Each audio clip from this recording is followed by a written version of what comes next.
لله رب العالمين، والصلاة والسلام على سيد الأنبياء والمرسلين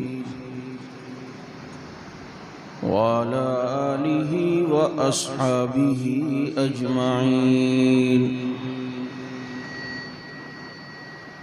أما بعد فأعوذ بالله من الشيطان الرجيم. بسم الله الرحمن الرحيم.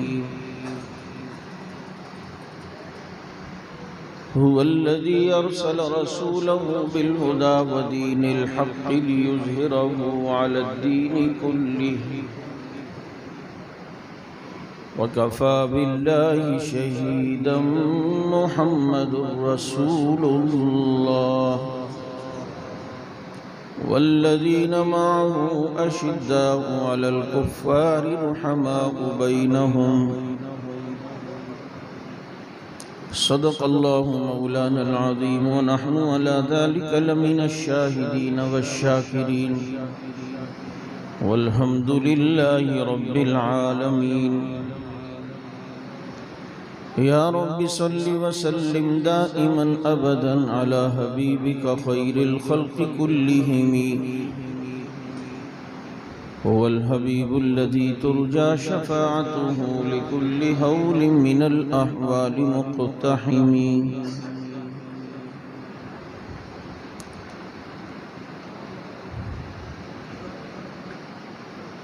حسن یوسف دیکھ کر وہاں کٹی تھی انگلیاں، اور چاند کٹ گیا یہاں انگلی کو دیکھ کر. اور جسے صدیق کی صداقت کا اعتراف نہیں، وہ لاکھ سجدے کرے یہ گناہ معاف نہیں. دلوں میں بغض ابو بکر اور بدن پر حج کا لباس، یہ تیرے نصیب کے چکر ہیں طواف نہیں. اور جسے پتہ ہی نہیں اپنے باپ کا، وہ کیا بگاڑ لے گا عمر بن خطاب کا. اور پھول ماریں گے نہ کلی ماریں گے، امام ماریں گے نہ ولی ماریں گے. ہو جس دل میں بغض اصحاب رسول کا، عمر کے درے سے اسے علی ماریں گے. اور یہ سچ ہے کہ خطرہ اغیار بہت ہے، پر کیا کریں صحابہ سے پیار بہت ہے. اس لیے کہ صحابہ کے کھاتے لگ گیا جس کا خون، لا خوف علیہم ولا هم یحزنون. درود پاک.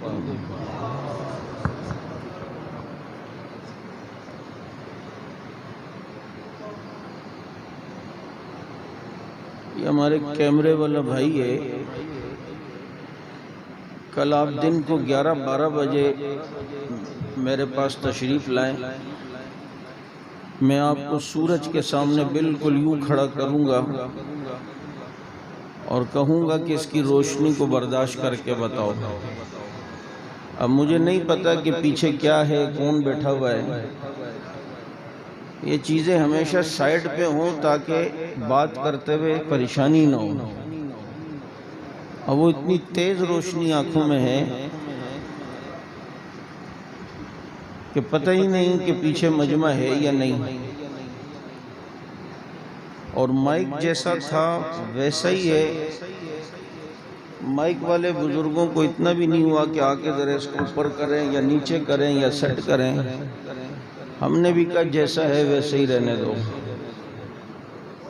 بس یوں رکھا ہوا ہے تو پھر یوں ہی رکھا رہے، کوئی مسئلہ نہیں. اب یہ کھلے گا کہاں سے؟ نہیں رہنے دے، کوئی مسئلہ. ہاں اور نیچے کر لو، شاباش. میں اوپر کرنے کا کہہ رہا ہوں، آپ نیچے کرو. اٹھاؤ تھوڑا.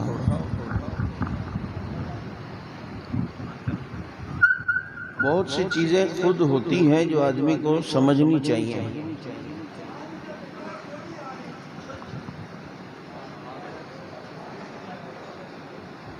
پہلے یہ بتاؤ کہ سننے کے موڈ میں ہو یا نہیں ہو کچھ؟ دیکھو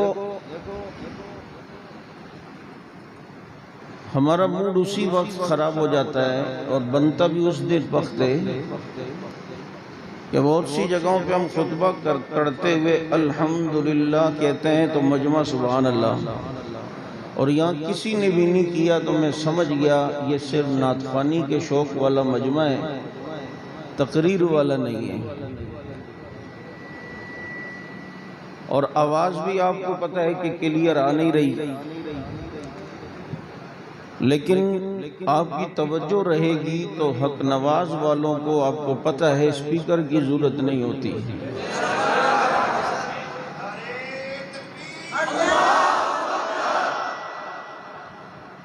ان کی آواز کو اگر دبایا جاتا ہے اور انہیں قبروں کی پاتال میں اتار دیا جاتا ہے تو ان کی قبروں کی مٹی بھی خوشبو بن کے بولتی ہے۔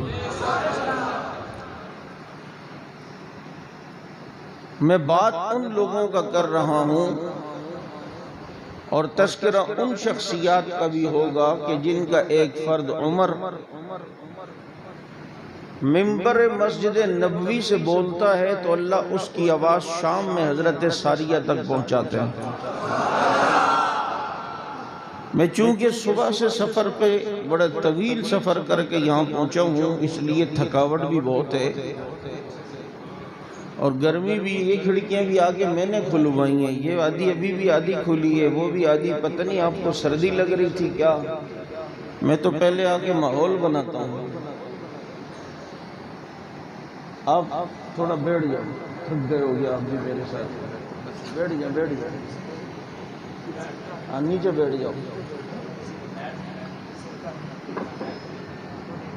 تو اس لیے چونکہ میرا پہلی مرتبہ آنا ہوا ہے، بہت کم آپ میں سے لوگ میرے مزاج کو جانتے ہوں گے، اور جنہوں نے سنا ہوگا جو کراچی میں رہے ہوں گے وہ جانتے ہوں گے۔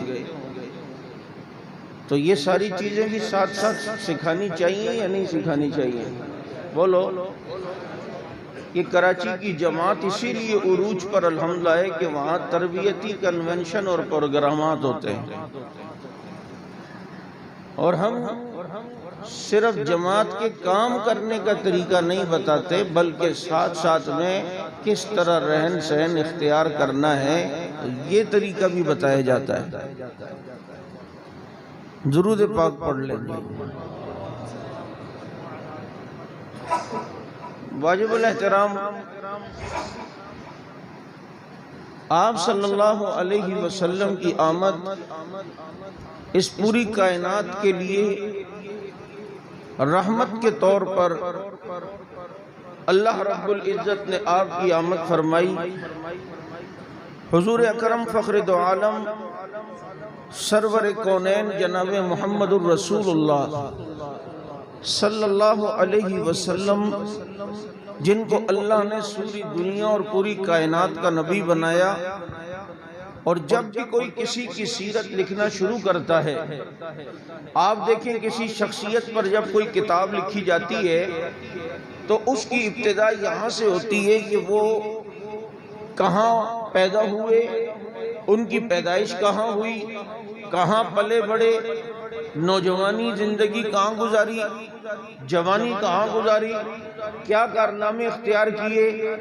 ابتدا ہمیشہ پیدائش سے شروع ہوتی ہے کہ جی جناب فلاں یہاں پیدا ہوئے اور یہاں پڑھے اور یہاں پڑھ کے آگے بڑھے۔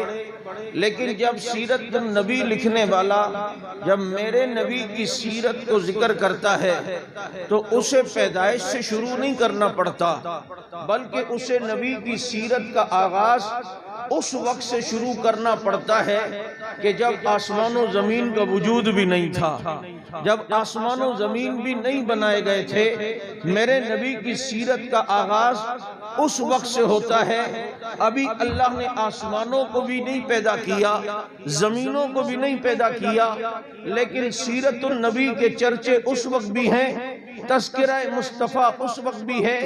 اللہ رب العزت نے سارے نبیوں کی روحوں کے سامنے میرے نبی کا ذکر کرتے ہوئے لَتُؤْمِنُنَّ بِهِ وَلَتَنْصُرُنَّ کہہ کر ان کا اللہ کے نبی صلی اللہ علیہ وسلم کے متعلق ان سے عہد و پیمان لیا۔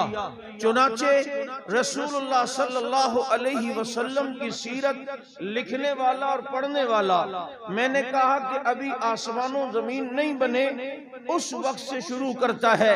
چنانچہ رسول اللہ صلی اللہ علیہ وسلم پھر جب دنیا میں تشریف لے آئے تو پھر تو صحن چمن کو اپنی بہاروں پہ ناز تھا، وہ آ گئے تو ساری بہاروں پہ چھا گئے، پھر تو ہر طرف نام محمدی ہے، پھر ہر طرف چرچہ محمدی ہی ہے، پھر ہر طرف تذکرہ محمدی ہی ہے۔ پھر وہ آئے اور صرف آئے نہیں بلکہ دنیا میں چھائے، اور صرف چھائے نہیں بلکہ ساری دنیا میں اپنے دین کو پھیلا کر چلے گئے، اور ساری دنیا میں دین کو نافذ کر کے چلے گئے۔ ابھی دنیا میں آئے نہیں تب بھی تذکرہ، دنیا میں تھے تو تب بھی تذکرہ، اب دنیا سے چلے گئے تو تب بھی تذکرہ، قیامت ہوگی تو تب بھی تذکرہ، جنت میں کوئی چلا جائے گا تو تب بھی تذکرہ۔ ابھی آئے نہیں، میرے نبی کا تذکرہ پہلے ہے، میرے نبی کا چرچا بولو پہلے ہے۔ میں ایک بات سنایا کرتا ہوں، اللہ کے نبی کا ابھی بچپن ہے۔ اللہ کے نبی کے چچا ابو طالب نے فرمایا کہ بھتیجے ہم شام میں تجارت کے لیے جا رہے ہیں، تم بھی ہمارے ساتھ چلو۔ پیغمبر خوش، 60 آدمیوں پر مشتمل قافلہ تیار ہوا، اور یہ قافلہ شام کے علاقے کی طرف روانہ ہوا۔ شام میں تجارت ہوتی تھی، یہ 60 آدمیوں پر مشتمل قافلہ جب چلا ہے تو راستے میں شام کے علاقے سے پہلے بحیرہ نام کا ایک اہل کتاب کا عالم اپنا خیمہ لگا کے بیٹھا ہوتا۔ جب دیکھتا کہ کوئی قافلہ آ رہا ہے تو اس سے پوچھتا کہ تم کہاں کے ہو؟ وہ کہتے ہم مکہ کے ہیں، تو وہ سب کی دعوت کرتا، پھر سب کو غور سے دیکھتا اور کہتا ٹھیک ہے کھانا کھا لیا اب آپ لوگ جائیں۔ تو وہ پوچھتے کہ تو کس کو دیکھتا ہے اور مکے والوں کو ہی کیوں روکتا ہے؟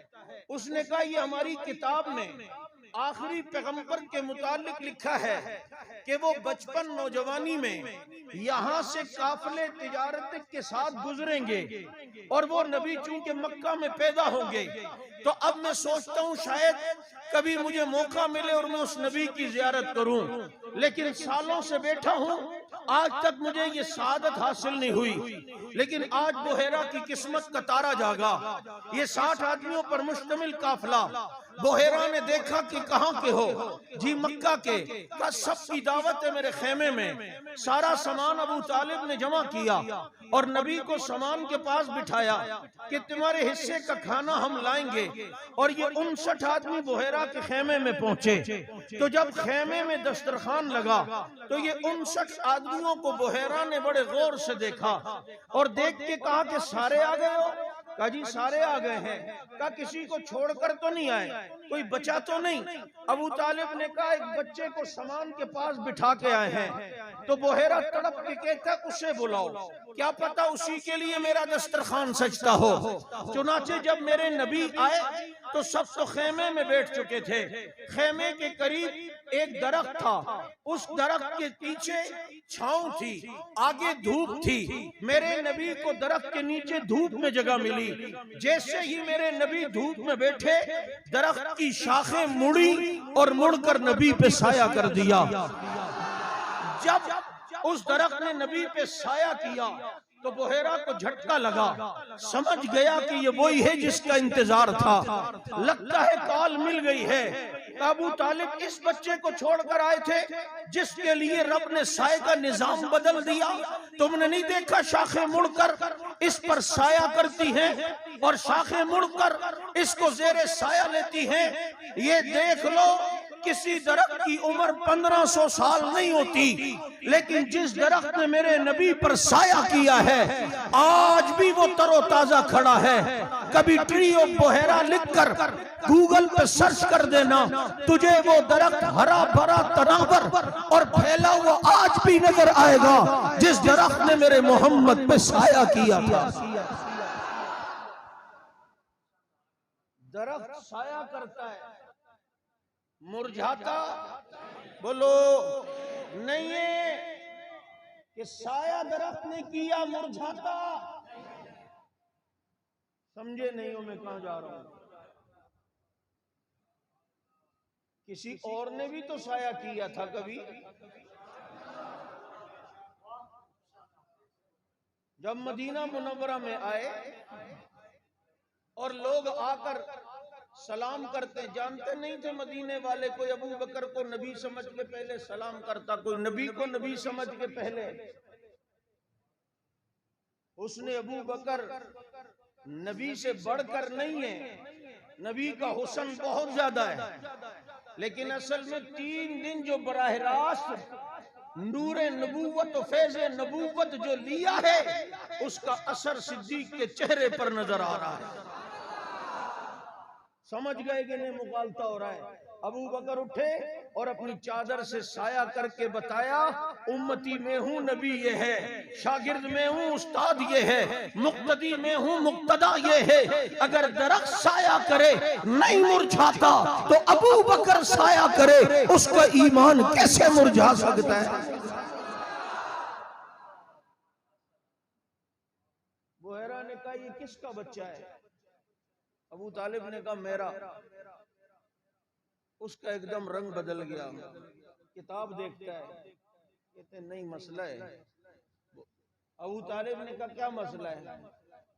مجھے جس کا انتظار ہے وہ تو یتیم ہوگا۔ نشانیوں میں یہی ہے۔ ابو طالب نے کہا بھائی ہے تو یتیم، میں چچا ہوں اس کا، تو چچا باپ کی جگہ ہوتا ہے۔ تو بحیرہ نے کہا چچا ہونا الگ بات ہے، بتاؤ نا اس کا والد؟ کہا یہ یتیم ہے۔ کہاں پیدا ہوا؟ مکہ میں۔ اس کا قبیلہ کون سا ہے؟ قریش۔ کون سی شاخ کا ہے؟ بنو ہاشم۔ اس کا رنگ بدلتا جا رہا ہے۔ بحیرہ خوشی اور حیرانگی سے اس بچے کو دیکھ رہا ہے۔ اتنے میں ابو طالب کو پوچھا بحیرہ نے اس کا نام کیا ہے؟ کہا اس کا نام محمد۔ سارے بولو صلی اللہ۔ کہا ابو طالب ایک نشانی دیکھ سکتا ہوں؟ کہا کیا؟ کہا تیرے بھتیجے کی کمر سے کپڑا ہٹا کر کچھ دیکھنا ہے۔ کہا دیکھو۔ جب نبی کی کمر سے کپڑا ہٹایا اور بحیرہ نے پیدائشی جو نبی کی مہر نبوت ہے جب اس کو دیکھا تو تڑپ کے کہتا ہے نبی کیوں حاضر الامہ، یہ تو اس امت کا نبی ہے۔ خدا کی قسم ابو بازا طالب یہ کپڑے کا تاجر نہیں، اللہ نے اسے جنت کا تاجر بنایا۔ اسے واپس لے جاؤ ورنہ شام کے یہودی اس میں ساری نشانیاں دیکھ کے اسے قتل کر دیں گے۔ اسے واپس مکہ لے جاؤ حفاظت سے، یہ بہت بڑی امانت ہے۔ اب سارے واپس جائیں مشکل ہے۔ اسی قافلے میں ایک نوجوان تھا، ابو طالب نے کہا تو میرے بھتیجے کا رفیق سفر بن جا، تیرے حصے کی تجارت میں کر لوں گا۔ اس نوجوان نے کہا ابو طالب تو میرے حصے کی تجارت کر یا نہ کر، تیرے بھتیجے کے ساتھ میرا سفر میری سعادت ہے۔ اور میرے دوستو، حافظ آباد کے مسلمانوں، تمہیں بتانا چاہتا ہوں اس بحیرہ کے خیمے سے مکہ تک جو نبی کا رفیق سفر رہا، دنیا اسی کو ابو بکر صدیق کہتی ہے۔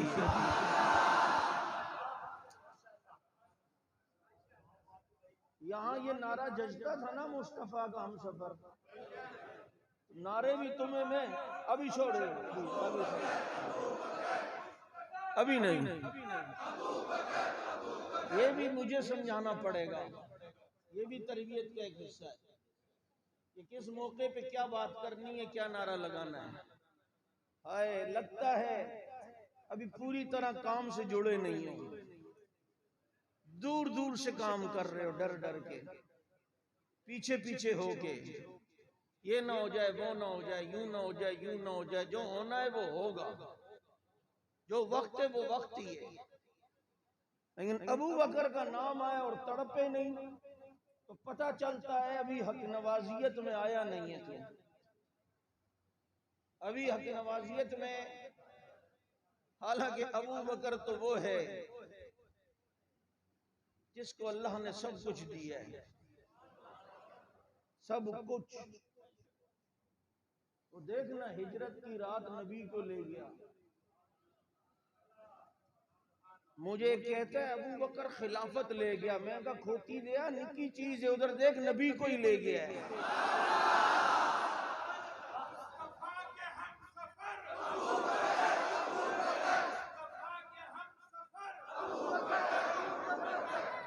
وہ دیکھ نبی کو ہی لے گیا، اور صرف لے نہیں گیا بلکہ کندھے پہ بٹھا کے لے کے گیا۔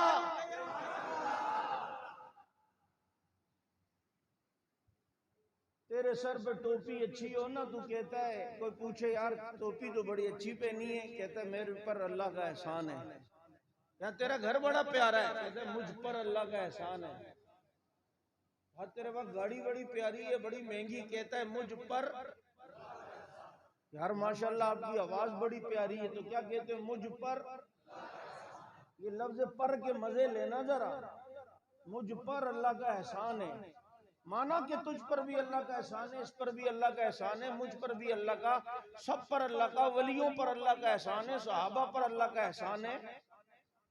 لیکن جو اللہ کا ایک بڑا احسان ہے، جو سب سے بڑا احسان ہے، وہ کس پر ہے؟ دیکھو نا، خطیب کہتے ہیں نا، اپنے علماء سے سنا ہوگا، اللہ نے ہمارے نبی کو پیدا کیا تو فرمایا لقد من اللہ علی المؤمنین اذ بعث فیہم رسولا، میں نے تم پر احسان کیا ہے کہ ایک نبی کو تمہارے درمیان بھیجا۔ تو اب علماء کہتے ہیں نبی اللہ کا سب سے بڑا احسان ہے جو اللہ نے اس دنیا پہ کیا، کہ آمنہ کا در یتیم دنیا پہ بھیجا، تو دنیا والوں پر جو اللہ کا سب سے بڑا احسان ہے وہ میرا نبی ہے۔ چنانچہ اللہ نے کئی احسانات کیے، احسان کو نہیں جتایا، لیکن جب آخری نبی کو پیدا کیا تو احسان کو جتایا۔ تو اب اللہ کا سب سے بڑا احسان وہ میرے نبی ہیں، اللہ کا سب سے بڑا احسان وہ میرے نبی ہیں۔ توجہ، اللہ کا سب سے بڑا احسان وہ کیا ہے؟ میرے نبی ہیں۔ تو مانا کہ تیرے سر پہ ٹوپی اچھی، تجھ پر اللہ کا احسان ہے، تیرا گھر بڑا خوبصورت ہے، تجھ پر اللہ کا احسان ہے، تو علم و تقوی سے مزین ہے، تجھ پر اللہ کا احسان ہے۔ میں تصورات میں جا کے سوچتا ہوں، جب صدیق نبی کو کندھے پر بٹھا کر لے کے جا رہا تھا تو کسی نے پوچھا ہوگا صدیق تجھ پر کیا ہے؟ تو صدیق نے کہا ہوگا مجھ پر اللہ کا سب سے بڑا احسان ہے۔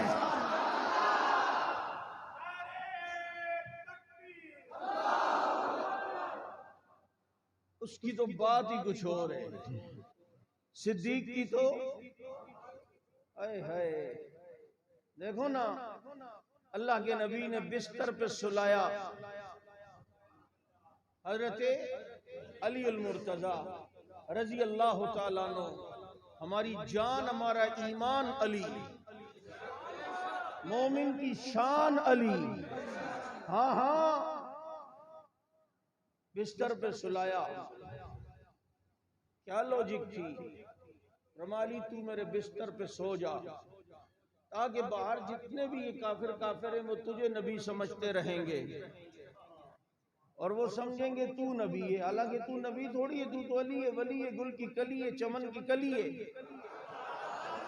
لیکن سلانے کا مقصد یہ ہے کہ باہر جتنے بھی کافر وہ سمجھیں گے کہ تو نبی ہے، اور نبی بستر پہ سلا کے خود گئے، دروازے پہ دستک دی۔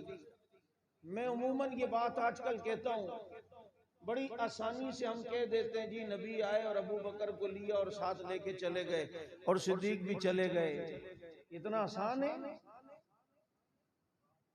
تیری دو بیٹیاں اور تیرا نابینا بوڑھا باپ ہو اور حافظ آباد میں تیرا بڑا کاروبار ہو، اتنے میں رات کے کسی پہر تیرا جگری دوست آئے اور کہے جی پولیس نے گھر گھیرا ہے، میں دوسری طرف سے چھلانگ لگا کے آیا ہوں، یار تو میرا جگری ہے، چل نکلتے اور ہجرت کرتے۔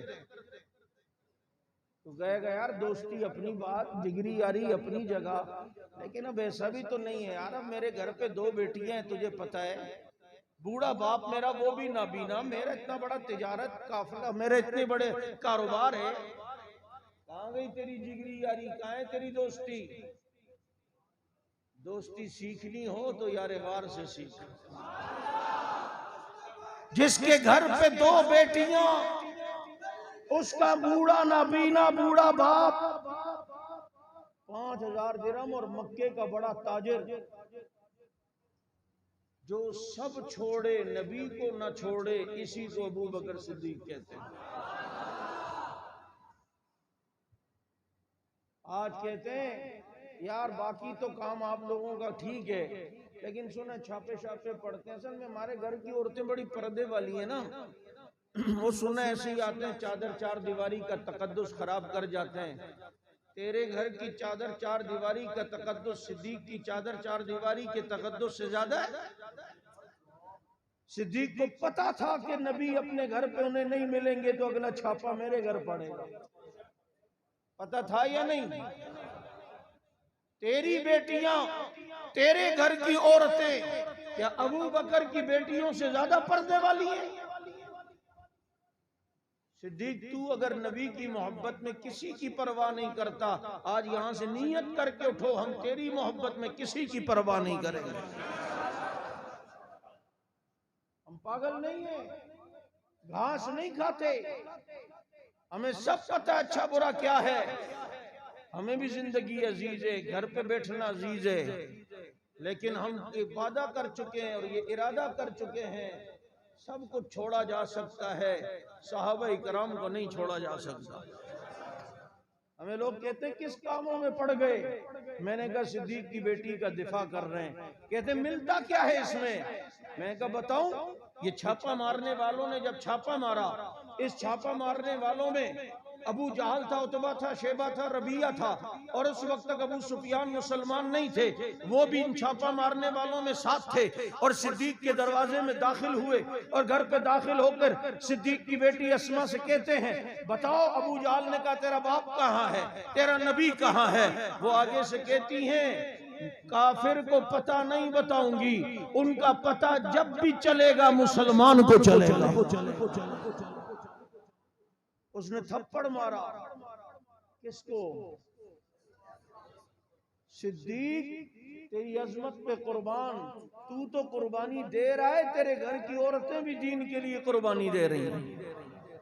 تھپڑ مارا ابو جہل نے، اور جب دوسرا تھپڑ مارنے لگا تو ابو سفیان نے ہاتھ پکڑ لیا، شرم کر، غیرت کر، عورت ذات پہ ہاتھ اٹھاتا ہے، اسے آر دلائی۔ مجھے کہتے ہیں کس کاموں میں پڑ گئے، میں نے کہا صدیق کی بیٹی کا دفاع کر رہے ہیں، کہتا ہے ملتا کیا ہے، میں نے کہا دیکھ ان چھاپا مارنے والوں میں اللہ نے ہدایت بھی صرف اس کو دی جس نے صدیق کی بیٹی کا دفاع کیا ہے، جس نے صدیق کی بیٹی کا دفاع کیا۔ چنانچہ صدیق اکبر رضی اللہ تعالیٰ عنہ بحیرہ کے خیمے سے مکہ تک نبی کے رفیق سفر رہے۔ میں عرض یہ کر رہا تھا میرے نبی آئے نہیں، تذکرہ نبی کے صحابہ آئے نہیں، تذکرہ پہلے صحابہ بھی آئے نہیں، تذکرہ مثلہم فی التوراۃ ومثلہم فی الانجیل۔ اے نبی تیرے یاروں کا ذکر تورات میں بھی ہے، تیرے یاروں کا ذکر انجیل میں بھی ہے، تیرا تذکرہ بھی پہلے، تیرے یاروں کا تذکرہ بھی پہلے، تیرا ذکر بھی پہلے، تیرے صحابہ کا ذکر بھی پہلے۔ آج اگر ہم عظمت اصحاب رسول کی بات کرتے ہیں تو وجہ یہ ہے کہ صحابہ کی نسبت مصطفیٰ کے ساتھ ہے، ان کا تعلق مصطفیٰ کے ساتھ ہے، ان کی نسبت نبی کے ساتھ ہے، وہ شاگرد میرے نبی کے ہیں، وہ مقتدی میرے نبی کے ہیں، وہ مرید میرے نبی کے ہیں۔ جمال ہم نشی در من اثر کرد وگرنہ من ہما خاکم کے ہستم۔ یہ تو کچھ بھی نہیں تھے، انہیں تو بکریاں چرانا نہیں آتی تھی، یہ تو نگاہ مصطفیٰ کا اثر ہے کہ خود خود نہ تھے جو راہ پہ اوروں کے ہادی بن گئے، کیا نظر تھی جس نے مردوں کو مسیحا کر دیا۔ لکھاں تاجور حبیبہ تیرے غلام بن گئے، چرواہے در تے آ کے جگ دے امام بن گئے۔ یہ نگاہ مصطفیٰ کی تاثیر، یہ نگاہ مصطفیٰ کا اثر کہ کن کو کیا بنا دیا۔ جو بکریاں نہیں چرا سکتے تھے آج ان کے خط سے دریا بھی چلتے ہوئے نظر آ رہے ہیں۔ ایک خط دریا چلتے ہوئے نظر آیا، اسی لیے تو کسی منچلے نے کہا کہ زینت کے خزانے کو الماس کہتے ہیں، لگے طلب پانی کی اسے پیاس کہتے ہیں، یوں تو سب کی پیاس بجھاتا ہے دریا، جو دریا کی پیاس بجھائے اسے عمر بن خطاب کہتے ہیں۔ جو بکریاں نہیں چرا سکتے آج ان کے خط سے دریا چلتے ہیں۔ ظالموں، تم نے صحابہ کو نہیں سمجھا، صحابہ کو تو جنگل کے درندے بھی جانتے تھے، دریا جانتے ہیں۔ مجھے کسی نے کہا چائنا نے کتنی ترقی کر لی ہے، میں نے کہا کیا؟ کہتے ہیں سمندر پہ انہوں نے پل بنایا ہے 100 کلومیٹر لمبا۔ تو میں نے کہا پھر؟ کہتے اس پہ گاڑی چلتی ہے۔ میں نے کہا اگر پل نہ ہو تو پھر؟ کہتے پل نہ ہو تو دمادم مشکل اندر گاڑی پانی کے اندر۔ تو میں نے کہا یہ کون سی ترقی ہے؟ تو کہتے ہیں کیا اب ایسی ترقی بھی ہو سکتی کہ پل نہ ہو اور سواری چلے پانی پہ؟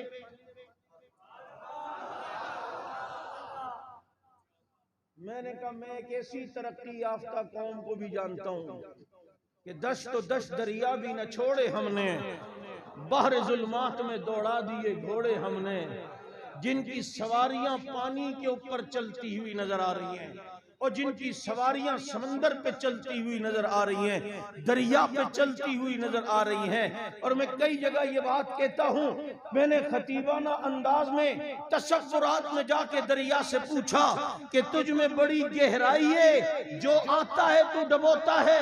کہتا ہے ہاں جو آئے گا ڈبوؤں گا، بڑی گہرائی رکھتا ہوں۔ میں نے کہا صحابہ کو کیوں نہیں ڈبویا تھا؟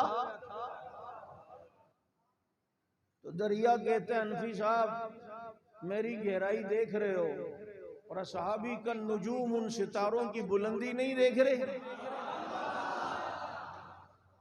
اتنی بلندی کو تھوڑی ڈبوتا ہوں، وہ تو تیرے جیسا کوئی آ جائے تیرنا نہ آتا ہو تو نہیں چھوڑوں گا۔ جنہیں نبی نے آسمان کے ستارے کے دیا، اتنی بلندی کے سامنے میری گہرائی کی حقیقت کیا ہے؟ میں انہیں کیسے ڈبو سکتا ہوں؟ میں نے کہا چونکہ مناظرے کی تھوڑی عادت ہے تو ایک سوال اور کروں؟ کہتے کرو۔ میں نے کہا ان کے گھوڑوں کے کھر کیوں ڈبوئے تھے؟ آدھا 1 انچ وہ کیوں گیلے کیے؟ تو دریا کہتے ہیں انبی صاحب اصل میں والعادیات ضبحا فالموریات قدحا فالمغیرات صبحا، اصل میں اللہ نے صحابہ کے گھوڑوں کی قسمیں قرآن میں کھائی ہیں، ان کے گھوڑوں کے پاؤں چومنے کے لیے کیا تھا، اور چومتے ہوئے تری تو لگ جاتی ہے نا۔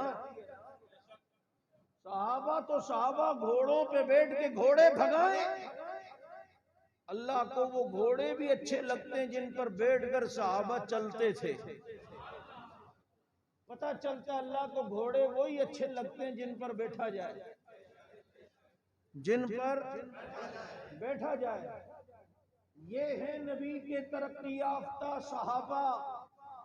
تیری ساری ترقیاں آج تو کہتا ہے سائنس نے ترقی کر لی ہے، یہاں بیٹھ کر لندن میں کھیلے جانے والا میچ براہ راست دیکھ سکتے ہیں، یہاں سے موبائل میں بات کرو ادھر آواز جاتی ہے۔ میں نے کہا اگر موبائل نہ ہو تو پھر آواز پہنچا سکتا ہے یا 9-10 محرم کو پہنچا سکتا ہے؟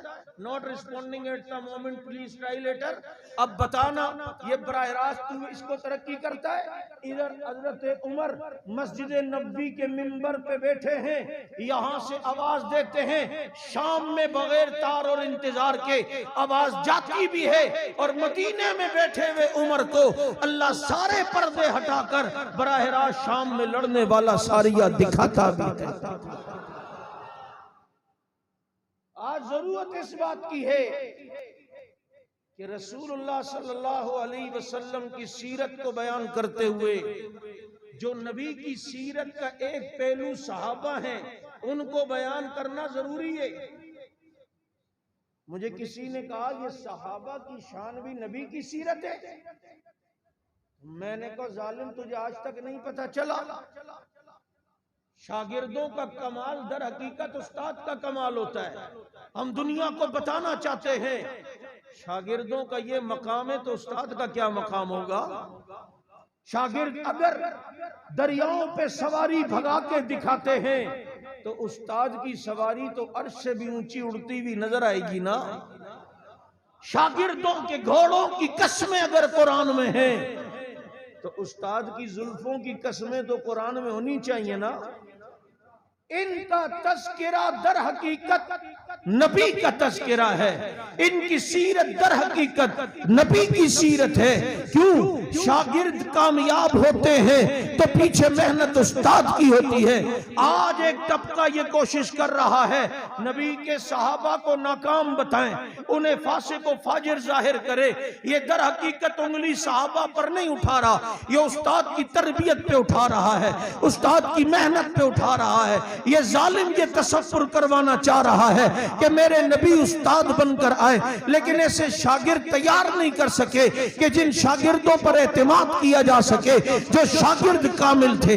ہم دنیا کو یہ بتانا چاہتے ہیں نا میرے نبی کامیاب استاد ہیں، اور استاد کی کامیابی کا پتہ شاگردوں کی کامیابی سے چلتا ہے۔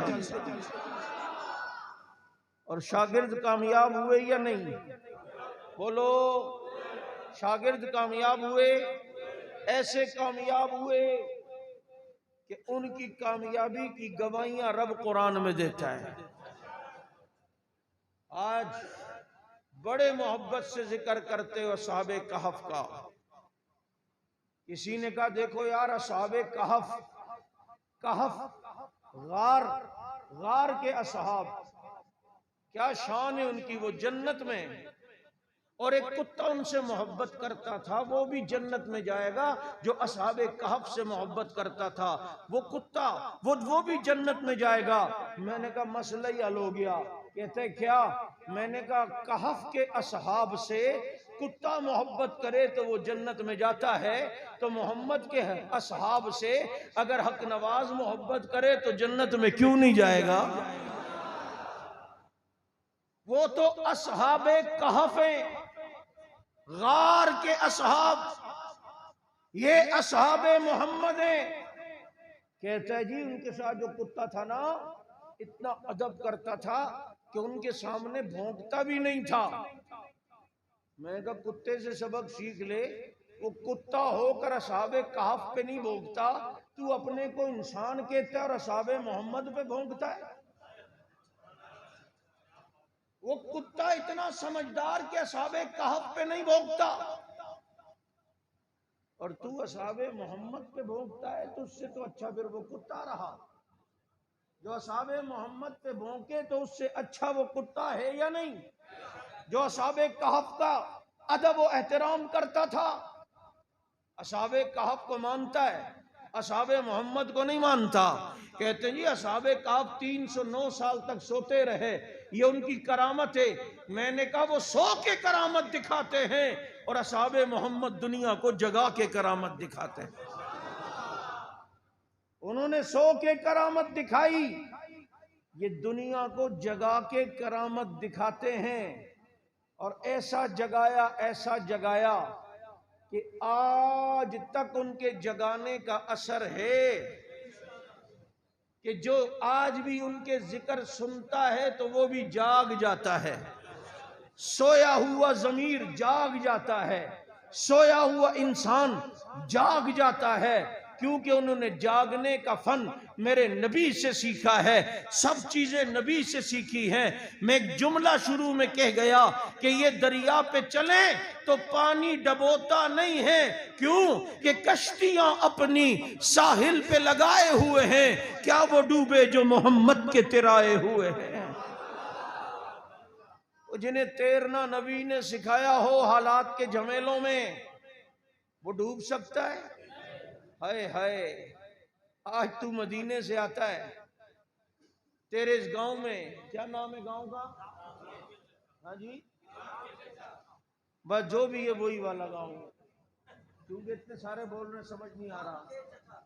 اب جناب یہاں بہت سارے حج عمرہ کر کے آئے ہوں گے، تم جاتے ہو ہاتھ چومتے ہو، پیشانی چومتے ہو، کیوں؟ کہتے ہیں یار یہ مدینہ شریف سے بھی ہو کے آیا ہے، اس نے نبی کا روزہ دیکھا، روزے کی جالی دیکھی، گنبد خضرا دیکھا۔ او ہو، لوگ اٹھ کے گلے لگاتے ہیں، یار خوش نصیب ہے، اس نے نبی کا روزہ دیکھا، روزے کی جالی دیکھی، گنبد خضرا دیکھا۔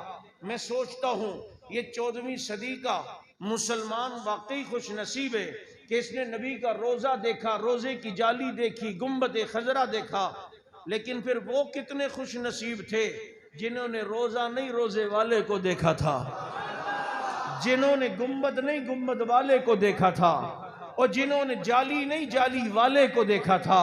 اس نے تو مسجد نبوی میں نماز پڑھی، شیخ حذیفی کے پیچھے، صحابی اس کو کہتے ہیں جس نے مسجد نبوی میں نماز پڑھی محمد عربی کے پیچھے۔ اس لیے میرے دوستو، حق نواز کی بات کو سمجھنے کی کوشش کرو۔ وہ اصحاب محمد کا دفاع کر کے در حقیقت نبی کا دفاع کر گیا ہے، اور آپ دیکھ لو اس کا بیانیہ دن بدن واضح ہو کر سامنے آتا رہتا ہے۔ اب اور واضح ہو کے سامنے آیا، جب سے آپ کے پارلیمنٹ میں بل پاس ہوا تو بہت سے بلے اور بلیاں تھیلوں سے باہر آئی یا نہیں، بلکہ سارے ہی بلے باہر آ گئے۔ کیا صوفی تو کیا اچھا تو کیا نرم، یہ تو کسی کو کچھ نہیں کہتے، یہ والا تو بہت اچھا، یہ والا بڑا معتدل، یہ سارے جو ہے نا وہ آ گئے،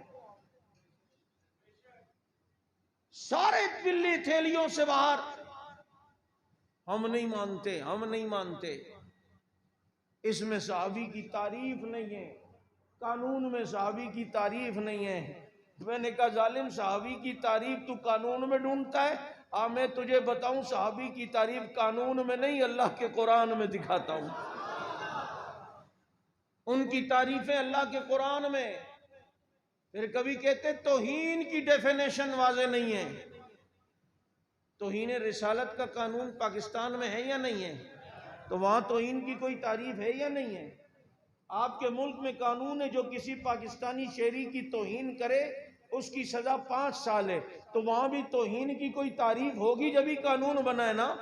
بات جب صحابہ اور اہل بیت کے بل کے بارے میں آئی تو کہتا ہے جی وہاں تعریف واضح نہیں ہے۔ میں نے کہا تعریف تیرے سامنے میں کرتا ہوں، وہ کیا کہ جو بھی توہین، جو بھی لہجہ، جو الفاظ یا جو انداز اہل بیت کے متعلق توہین تصور ہوگی، وہی اگر چیز صحابہ کے بارے میں ہوئی تو وہ بھی توہین تو تصور کی جائے گی۔ اب بتاؤ توہین کی تعریف واضح ہو گئی یا نہیں ہو گئی؟ کہ جو لہجہ، انداز و الفاظ حضرت علی، حضرت فاطمہ، حضرت حسنین رضی اللہ عنہم ان کے متعلق توہین تصور ہوگی، وہی چیز صحابہ کے متعلق ہوئی تو وہ بھی توہین تصور کی جائے گی۔ تو توہین کی جامع معنی تعریف آ گئی۔ اب کوئی اختلاف ہو سکتا ہے، لیکن یاد رکھو اگر کوئی سمجھتا ہے ہم صحابہ کے تحفظ کے لیے بل کے محتاج ہیں، ایسی بات نہیں، تحفظ کیا تھا اور کر کے رہیں گے، اور یہ بل پاس ہونے سے تو انشاءاللہ اب کوئی روک نہیں سکتا۔ ہاں یہ ہوگا اور یہ قانون کا حصہ بنے گا اور بن چکا ہے۔ اگر اس میں کوئی گڑبڑ کرنے کی کوشش کرے گا تو پھر صدیق کے دیوانوں میدان میں آؤ گے؟ ناموس اصحاب رسول کے لیے محنت کرو گے؟ ناموس اصحاب رسول کے تحفظ کے لیے کوشش کرو گے؟ جان کی پرواہ تو نہیں کرو گے، کسی چیز کی پرواہ تو نہیں کرو گے، بلکہ ان کی محبت میں کہتے ہوئے میدان میں آئیں گے کہ فنا فی اللہ کی تہ میں بقا کا راز مضمر ہے، جسے مرنا نہیں آتا اسے جینا نہیں آتا، وما علینا الا البلاغ۔